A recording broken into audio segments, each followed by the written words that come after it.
Salut à tous et bienvenue dans cette troisième vidéo anecdote qui sert de remplissage pour les semaines où je n'ai pas eu le temps de travailler sur un épisode et de finir surtout un épisode pour le vendredi 17h. Et comme vous l'avez compris, c'est le cas cette semaine. Alors première chose, je sais que la dernière fois j'ai dit que la prochaine fois j'aurai un décor et pas le mur triste qui est derrière moi, mais j'ai pas de décor, donc voilà. Pour compenser, je vais prendre cette mini newt que je vais tenir en main tout le temps pendant cette vidéo, voilà. Comme ça, ça vous fait un décor. Vous êtes content, non? En plus, ce n'est pas juste une mini newt, parce que si je l'ouvre vite, à l'intérieur, il y a les dés de jeu de rôle spécial pour le jeu de rôle Fallout. Achète ma merde! Alors aujourd'hui, pas de thème particulier, j'avais pas envie de parler d'un truc précis comme la dernière fois à l'école et tout ça. Aujourd'hui, ça va juste être un vrac de plusieurs petites anecdotes, plusieurs histoires, plusieurs trucs un peu... quelques histoires un peu insolites qui me sont arrivées ou des informations, des trucs... voilà, c'est parti pour la première vidéo anecdote vrac. Alors j'ai joué pendant plusieurs années à Warhammer Battle, j'avais une belle grande armée de nains. Je sais pas combien de dizaines de parties j'ai joué, j'en ai jamais gagné une seule. En 2017, on m'a retiré la vésicule biliaire. Vous en faites ce que vous voulez. Non, c'est une histoire intéressante en fait, parce que ça faisait plusieurs fois que j'avais... Non, c'est pas une histoire intéressante en fait. Alors, je n'ai pas été sous depuis juillet 2015. J'ai jamais été du genre à boire énormément de toute façon. Il y avait 2-3 fois par an, je l'appelais toujours 2-3 fois par an où je me prenais une grosse cuite pour mon anniversaire, pour un barbecue, etc. Mais c'était 2-3 fois par an, pas plus. Et j'ai jamais été un gros picoleur à part ça. Mais le problème, c'est qu'à partir de mes 25 ans, les cuites que j'avais ont commencé à faire des gueules de bois de plus en plus violentes. Et la dernière fois que j'ai bu, du coup, c'était en juillet 2000. Enfin, c'est pas la dernière fois que j'ai bu, mais la dernière fois que j'ai bu jusqu'à être sous, parce que je peux encore boire un verre de temps en temps ou quoi, c'est pas un problème. Mais la dernière fois que j'ai été sous, j'ai eu une gueule de bois qui m'a mis complètement HS pendant 2 jours. Et j'ai dû annuler des trucs que j'avais prévus parce que j'étais juste pas capable de bouger sans vomir. Donc je me suis dit, c'est fini, j'arrête de picoler si c'est pour être dans un état pareil le lendemain. Je préfère ne pas boire. Voilà, c'est tout. Donc je fais des spaghettis bolognaises meilleurs que les tiens, meilleurs que ceux de ta mère, meilleurs que ceux de ton restaurant italien préféré. Et le tout sur base d'ingrédients sortis du Lidl. Fermez les yeux une seconde, je vais me foutre à poil. Non, c'est pas pour me mettre à poil, mais c'est pour vous montrer mes 3 tatouages. Le premier, c'est un sanglier stylisé gaulois, voilà, pour ma passion pour la culture celtique, etc. Le deuxième, c'est un combat d'épée. Et le troisième, c'est une scène science-fiction avec des soldats et des vaisseaux spatiaux au-dessus. Et vous voyez, c'est dans un genre de cadre un peu SF. Du coup, j'ai un bras pour le médiéval, un bras pour la science-fiction. Les 2 tatouages faits sur mes bras ont été faits par le guitariste de Fintroll. Ça, fallait que je le dise. Il n'y a pas de secret. Le mec, il a un salon de tatouage en Allemagne. Il suffit de prendre rendez-vous, d'y aller, il vous fait un tatouage. C'est pas... voilà, c'est tout. J'ai fait pipi au lit jusqu'à l'âge de 13 ans. Je crois très sincèrement aux aliens. Et pas comme monsieur tout le monde, enfin comme un peu tout le monde qui croit plus ou moins que dans l'immensité de l'univers, il doit bien exister quelque part une autre civilisation intelligente. Non, moi je crois réellement qu'il existe une civilisation extraterrestre plus évoluée que nous et qui n'a peut-être pas eu contact avec nous, mais qui au moins sait qu'on existe. Je vous explique pourquoi. Le monde regorge de témoignages de gens qui ont vu des aliens ou des ovnis. Et moi, je ne suis pas quelqu'un de crédule. Si quelqu'un arrive et me dit « j'ai vu un vaisseau spatial », je vais commencer par me demander s'il n'est pas en train de me mentir. Ensuite, je vais me demander s'il n'est pas fou. Et je vais me demander s'il n'y a pas un autre phénomène, qu'il a cru voir quelque chose, et que c'était autre chose qu'il a vu. Peut-être qu'il était sous, peut-être qu'il était drogué. Voilà, je vais commencer par me poser toutes ces questions-là. Mais il y a un témoignage qui, selon moi, est irréfutable. Irréfutable pour moi, peut-être pas pour vous, parce qu'il provient de personnes que je connais personnellement. Et ces personnes, c'est mes parents. Du coup, moi je vous donne ce témoignage, je sais que ce ne sont ni des menteurs, ni des drogués, ni des quoi que ce soit. C'est une preuve qui est suffisante pour moi.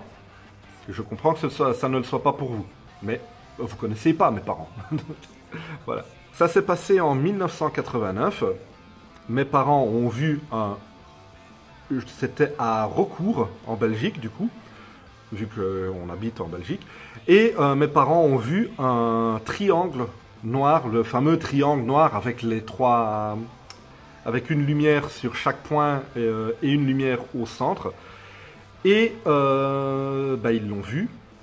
Mon père le décrit comme un objet qui planait sans bouger à une centaine de mètres du sol et qui devait faire plus ou moins la taille d'un terrain de football.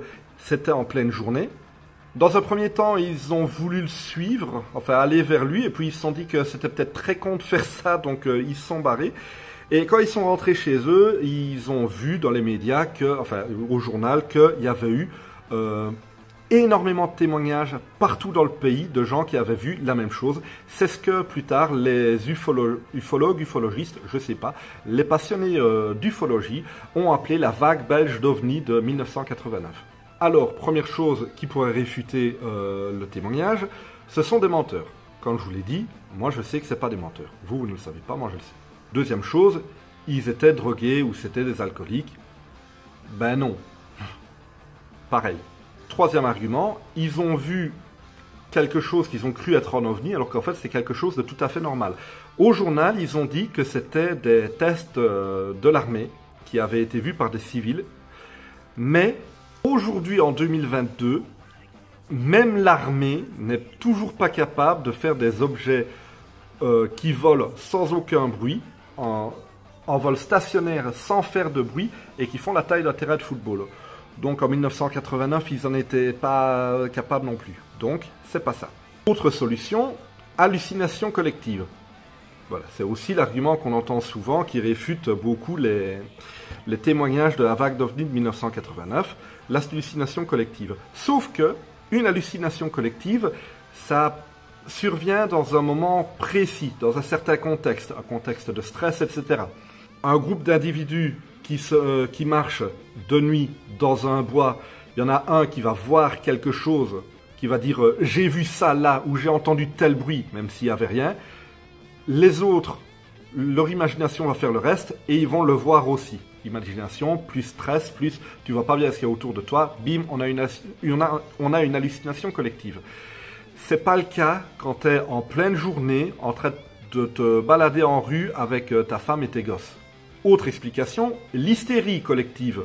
En 1989, pendant la vague d'OVNI, on parlait tellement dans les journaux d'OVNI et de témoignages que les gens avaient tendance à en imaginer et à en voir. Sauf que là, c'est pas le cas, parce que comme je l'ai dit, c'était au tout début de la vague d'OVNI de 1989, et au moment où mes parents ont vu l'objet, ils n'en avaient pas encore entendu parler dans les médias. Et dernier argument, ils ont vu quelque chose et ils avaient tellement envie que ce soit des extraterrestres qu'ils ont imaginé que c'était ça. Alors mon père c'est un rêveur, donc je vais rien dire, mais ce qui va vraiment tout vous niquer, c'est que ma mère, elle ne croyait pas du tout aux aliens. D'ailleurs, quand elle racontait l'histoire, quand je lui demandais c'était quoi le vaisseau, elle disait c'était certainement un truc de l'armée. Et quand je lui disais oui, mais l'armée n'était pas capable de faire ça en 89, enfin l'armée est toujours pas capable de faire ça maintenant, donc en 89 elle l'était pas déjà, elle disait je ne sais pas ce que c'était. Mais c'était pas des aliens. Alors quand il y a un témoignage exactement le même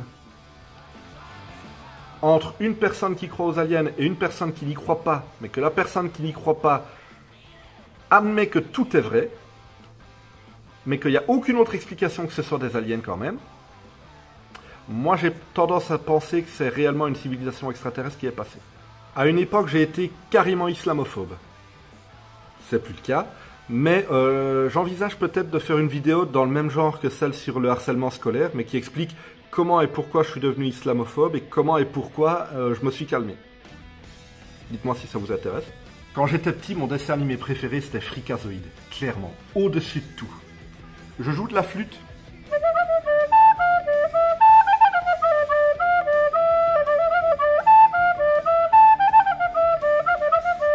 Mais le problème c'est que depuis que j'ai un chat, la flûte la dérange et il fait mal aux oreilles, du coup dès que j'en joue un petit peu, elle vient taper dans ma flûte avec sa patte. Et ça fait des années que je m'entraîne plus suffisamment. Je joue aussi un peu d'harmonica.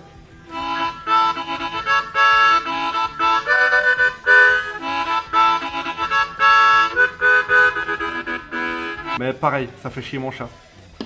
Vous m'excuserez, je n'ai pas tenu la, la mini nuke pendant que je jouais de la musique. Voilà, vous me pardonnerez. Mais l'instrument que j'ai vraiment toujours voulu apprendre, c'est la vielle à roue. Le problème, c'est qu'une vielle à roue petite pour débutants, ça coûte plus de 1000 balles. Donc, un jour, quand j'aurai assez de tipeurs, je m'achèterai une vielle à roue. Ou qui sait, si un jour, il y a Red Shadow Legend qui sponsorise une vidéo, ben, ce sera la première chose que je ferai avec mon paiement. Je pense que la chose qui me fait le plus chier au monde, que je déteste le plus, c'est la recherche d'un emploi. Je préfère 1000 fois bosser. D'ailleurs, chaque fois que j'ai été demandeur d'emploi, le moment où j'ai trouvé un travail, j'étais hyper content. Pas spécialement parce que si, pour les raisons financières, etc., mais surtout parce que j'allais enfin pouvoir arrêter de chercher un boulot. J'aime pas tous les styles de musique, mais je crois qu'on peut dire que dans tous les styles de musique, il y aura toujours un truc ou l'autre qui va me plaire. Je veux dire, c'est pas un secret, à mon avis vous en doutez, je suis pas vraiment un amateur de rap, mais il y a certaines chansons de rap que quand je les écoute, je me dis, oui, ça, c'est bien fait, ça j'aime bien. Il y a une exception, un style de musique que je ne supporte pas, aucun morceau, c'est le jazz. D'ailleurs, il y a un truc qui me gonfle, c'est quand on rencontre quelqu'un, qu'on lui demande qu'est-ce que t'aimes comme musique, et qui répond, moi j'écoute de tout. Ma réponse c'est à chaque fois, t'écoutes du jazz? Non. T'écoutes du blues? Non.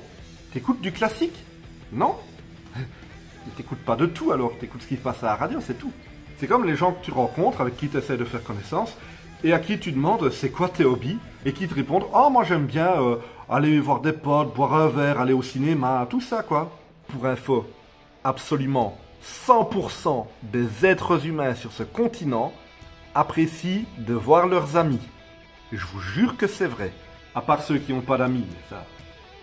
Donc du coup on est en train d'essayer de faire connaissance. Je te demande ce que tu aimes dans la vie, et ce que tu me réponds, c'est « Je n'ai absolument aucune originalité et aucune personnalité, bonjour. » Je sais pas, mais raconte-moi que tu collectionnes des timbres, n'importe quoi, ça m'intéressera, même si c'est un sujet auquel je connais rien. Quand quelqu'un vous demande ce que vous aimez, répondez pas que vous aimez aller voir des amis, aller au cinéma. Ça donne aucune information sur vous. J'ai pas de sensibilité politique. Aucune. C'est un sujet qui m'intéresse pas. Je suis vraiment pas politisé. Il y a des choses que je pense, évidemment, j'ai des opinions, mais il y a certaines choses où je suis d'accord avec la gauche, et il y a d'autres sujets où je suis plutôt d'accord avec la droite. Et ça a toujours été un problème quand je débat avec des gens, parce que si je débat avec quelqu'un de gauche, après une petite heure de conversation, il va me dire que je suis qu'un connard de droite. Et si je débat avec quelqu'un de droite, après une petite heure de conversation, il va me dire que je suis qu'un connard de gauche. Il y a une idée que je trouve très dangereuse dans la façon dont les gens vivent la politique actuellement, c'est de croire que si t'es pas 100% d'accord avec 100% du package, t'es forcément de l'autre bord. Tu es de gauche, je parle avec toi, ça fait 40 minutes que je suis d'accord avec tes idées de gauche, et puis il y a deux trucs où je suis pas d'accord avec toi, donc forcément tu me catalogues comme 100% de droite. Non. Pareil avec les gens de droite d'ailleurs. Et d'ailleurs une anecdote un peu rigolote, c'est que moi forcément dans mes contacts, les gens que je fréquente, il y a des gens de gauche et des gens de droite et j'en ai rien à péter. Et du coup sur Facebook, je suis plus du tout présent sur Facebook, mais à l'époque où j'étais présent sur Facebook, je voyais les actualités de gens de gauche comme de gens de droite. Et c'était très marrant parce que d'un côté, il y avait les gens de gauche qui disaient « Ouais, les gens de droite, ils disent qu'on mange des enfants. » Et deux trucs plus bas dans mon fil d'actualité, t'avais quelqu'un de droite qui disait « Ouais, les gens de gauche, ils disent qu'on mange des enfants. » Donc en fait, les deux camps étaient en train de se victimiser en disant que l'autre camp était en train de dire qu'il mangeait des enfants, alors que l'autre camp, il disait pas « il mange des enfants », il disait « ils disent qu'on mange des enfants pareil ». C'est communiquer les uns avec les autres. C'est tout ce que j'ai à dire. Vous bloquez pas dans « moi je suis de gauche et lui il est de droite » et de toute façon, la plupart du temps, c'est pas comme ça que ça marche. C'est très sincèrement, si vous êtes 100% d'accord avec absolument toutes les idées de gauche, vous me faites peur. Et si vous êtes 100% d'accord avec toutes les idées de droite, vous me faites toute peur aussi. Oui, il y a beaucoup de gens qui me font peur. C'est pour ça que je suis sur YouTube. Et pas en train de voir des gens. Allez, j'ai donné 2-3 informations comme ça. Maintenant, je vais vous raconter 2-3 des anecdotes drôles. Alors, j'avais 20 ans, peut-être 21, 22, non, 21, dans ces eaux-là. Et tous les week-ends, à l'époque, tous les week-ends, on faisait jeu de rôle avec des potes, quoi. J'étais le plus âgé parmi mes potes. Du coup, j'étais le premier à avoir mon appart et les autres venaient faire jeu de rôle chez moi. Et il y avait une boulangerie à côté de chez moi. Et du coup, on faisait jeu de rôle le samedi, début de soirée jusque tard le soir. On dormait tous chez moi, plus ou moins par terre. Tout le monde amenait son petit matelas de camping et on dormait par terre dans mon salon. Et le dimanche matin, on se levait, on allait à la boulangerie et on se prenait des pains au chocolat et non pas des chocolatines ou des croissants ou peu importe ce qu'on voulait prendre, quoi. Et un jour, la boulangerie a changé de vendeuse. Ils ont le droit. Surtout que la vendeuse d'avant, elle était un peu spéciale. Elle parlait un peu de sa vie privée avec les clients, vous voyez. Moi, une fois, je suis allé pour acheter un pain et elle a commencé à m'expliquer oui, mon ex, c'est pas normal. Moi, je lui ai envoyé un message pour lui dire que je voulais qu'on se revoie et il m'a dit qu'il était occupé à faire des concours de paix avec son fils. Mais qu'est-ce que je m'en fous, dit qu'il fait des concours de paix avec son fils. Et moi, j'étais devant elle en train de penser rigole pas, rigole pas, rigole pas, rigole pas, rigole pas. Le mec, il fait pas des concours de paix, il t'envoie sur les roses, c'est tout. Mais enfin, voilà. J'allais juste acheter un pain. Bref, ils ont changé de vendeuse, et finalement, je comprends peut-être pourquoi.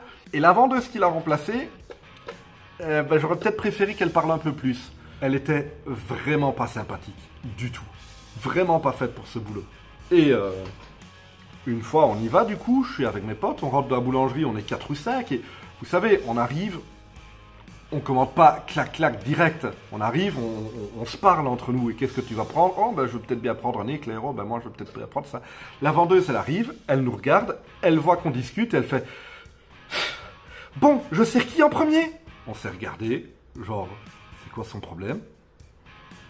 Bon, on a commandé, on est sorti. Et puis là, j'ai un de mes potes qui dit mais comment elle nous a parlé, celle-là, plus jamais on fout les pieds dans la boulangerie, hein. Et moi, je le regarde et je dis non. On va y aller la semaine prochaine. Et tu te fous de moi? T'as vu comment elle nous a parlé? Moi, plus jamais j'y mets les pieds, hein. Et je réponds, non. Moi, je te dis, la semaine prochaine, on ira. Et après, on n'ira plus jamais. La semaine suivante, on y est allé. Et pareil, elle a eu l'air de râler du fait qu'on était trop nombreux et qu'on prenait trop de temps pour commander.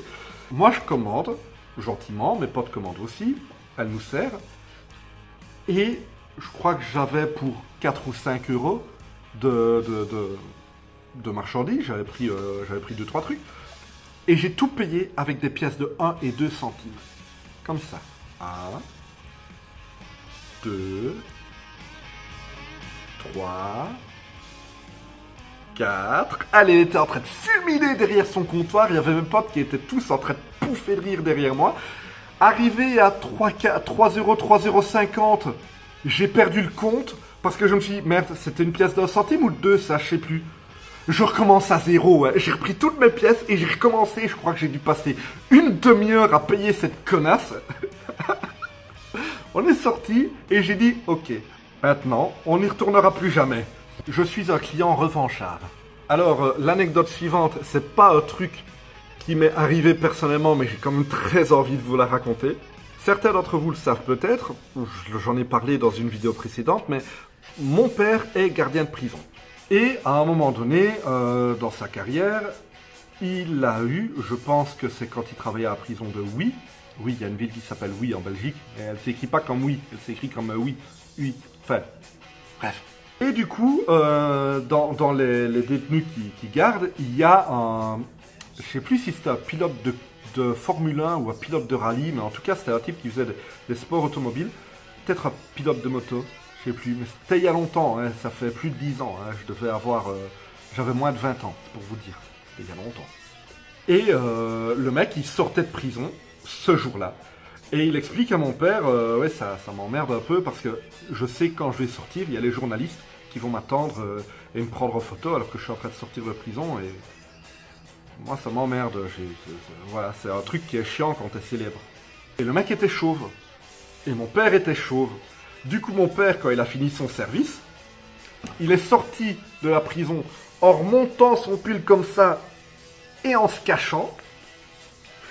Et le lendemain, En première page du journal La Meuse, je vous cite, bande de cons, en première page du journal La Meuse, il y avait un gros titre avec marqué, je ne sais plus quoi, je ne sais plus le nom du mec, sort de prison aujourd'hui, avec une photo de mon père, comme ça, qu'on reconnaissait très bien, et ces cons-là, il n'y en a pas un seul dans leur journal à la con qui a vu que le mec sur la photo, c'était pas le type qui croyait, quoi. Les journalistes. Et en parlant du fait que mon père est gardien de prison, quand j'étais petit, il me parlait pas tellement de son métier, mais il racontait ses journées à ma mère et je l'entendais et j'avais déjà bien compris que le métier de gardien de prison, c'était pas de porter les clés et une matraque et de taper sur tout ce qui bouge. J'avais bien compris que le métier de gardien de prison, c'est beaucoup de dialogue, essayer de régler les situations avec du calme et que s'il n'y a pas moyen de régler la situation dans le calme, à ce moment-là, il faut employer la force. Du moins, c'est comme ça que mon père pratiquait son métier. Et j'étais gosse, j'étais vraiment petit, mais j'avais bien compris ce concept-là. Et un jour, à l'école, on nous demande à tous de dessiner le métier de notre papa. Et moi, j'ai trouvé très drôle de dessiner un monsieur attaché dans une cage, en train de se faire fouetter par un autre monsieur. Et dans ma tête, c'était drôle, c'était une blague. Je croyais que tout le monde allait voir mon dessin et faire « Ah, oui, gardien de prison, oh là là, c'est... » Sauf que personne n'a trouvé ça drôle du tout. L'institutrice a fait remonter le dessin dans le bureau du directeur qui a appelé mon père pour le convoquer, pour lui demander pourquoi son fils le dessinait comme un tortionnaire. Et savoir c'était quoi son métier aussi, parce que bon... Du coup, après, mon père a voulu essayer de m'expliquer, mais tu sais, gardien de prison, c'est pas comme ça, faut être pas les gens. Et moi, je disais, mais je sais, c'était une blague. Mais personne croyait que c'était une blague. Personne m'a jamais compris. Plus ou moins à la même époque, on marchait, on faisait une promenade avec ma famille et à un moment donné, on marche sur un pont. Et le pont, il était haut. En dessous, il y avait un fin filet d'eau, mais à genre peut-être 15 mètres, quoi. Et il y avait une petite plateforme, un peu plus loin. Et moi, je m'arrête sur la plateforme, enfin, je m'arrête au niveau de la plateforme, et j'attends que mes parents partent, mais j'avais 7-8 ans, quoi. Et quand mes parents sont suffisamment loin pour pas voir la plateforme, je les appelle, je dis « Hey !» Ils se retournent, je dis « Regardez, je vole !» Et là, je saute du pont.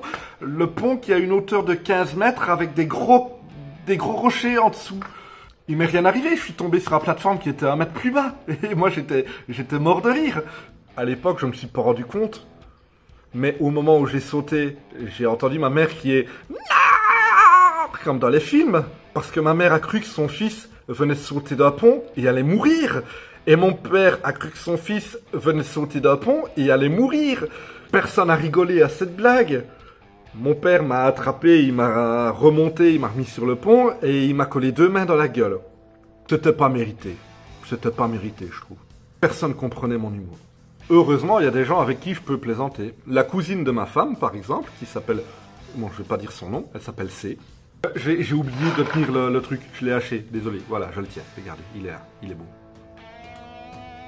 Bref, la cousine de ma femme, qui s'appelle C, c'était au début que j'étais avec elle, c'était vraiment la première fois que je me retrouvais vraiment avec sa famille élargie, ses oncles, ses tantes et tout ça, pour un repas. Et je me retrouve en face de la gamine, qui devait avoir 10-11 ans peut-être. Et elle m'explique qu'elle a un livre sur les blondes et qu'elle aime bien les blagues sur les blondes. Alors je lui raconte des blagues sur les blondes et elle trouve ça très drôle. Enfin quelqu'un qui rit à mes blagues. Et à un moment donné, elle me dit « Mais il y a une blague dans mon livre, mais je la comprends pas. » Et moi je lui dis « Bah raconte-la moi, je vais te l'expliquer. » Et là il y a la gamine de 11 ans qui me dit « Donc c'est l'histoire d'une blonde qui dit à sa mère « Maman, je suis enceinte. » Et sa mère lui dit « Mais où avais-tu la tête ?» Et elle répond « Sur le capot de la voiture. » Là-dessus, gros silence, tout le monde qui regarde dans ma direction, en train de se dire comment il va raconter, comment il va expliquer cette blague. Et moi je regarde la fille et du plus grand sérieux dont je suis capable, j'y réponds, ben je sais pas, je comprends pas la blague. La tante de ma femme qui éclate d'un fou rire à ce moment-là, mais moi j'étais hyper mal à l'aise parce que... Il y avait le père de la gamine en train de me fulminer, en train de me fusiller du regard, genre toi dis pas de conneries, espèce de petit con. Et ça c'est une anecdote marrante qu'ils aiment bien de rappeler, ma belle famille aime bien de rappeler quand quand il y a de nouveau des trucs en famille, etc. Et des années plus tard, la gamine est venue me trouver et elle m'a dit « Tu sais maintenant, j'ai compris la blague et je sais que tu l'avais comprise !» Heureusement, il y avait le père de ma femme qui m'a un peu sorti d'affaire parce que quand j'ai dit bah, « Je comprends pas la blague », avec la blonde qui a la tête sur le capot de la voiture, le père a répondu « Ah mais ça c'est parce que tu ne conduis pas de voiture, sinon tu comprendrais. » Merci. Le père de ma femme, pour qui j'avais déjà fait une forte impression alors qu'il m'avait même jamais vu. Faut savoir que le mec, il est chef d'entreprise. Donc il a du personnel.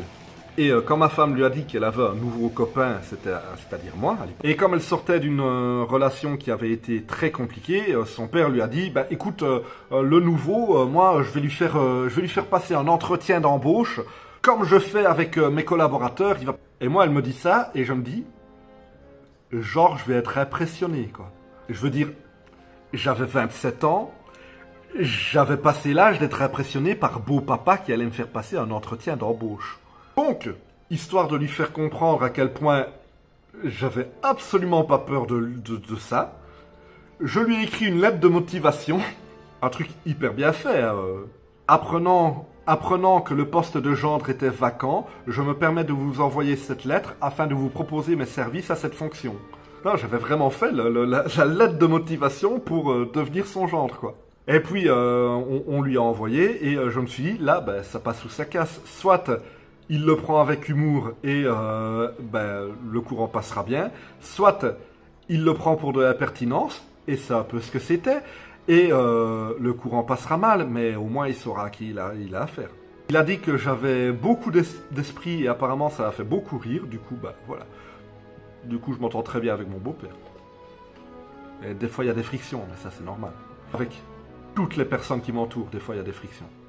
Bon bah écoutez, je crois que ça fait déjà pas mal pour aujourd'hui, donc on va s'arrêter là. J'espère que la semaine prochaine je pourrai sortir un épisode, mais très sincèrement, je vais être franc avec vous, c'est peut-être pas gagné parce que j'ai pas mal de choses à faire et que les 2 heures que j'ai le soir en rentrant du boulot avant de manger et puis d'aller dormir, j'ai envie de les utiliser pour me détendre et pas pour bosser sur mes épisodes de narratif. Donc je vous dis à la prochaine.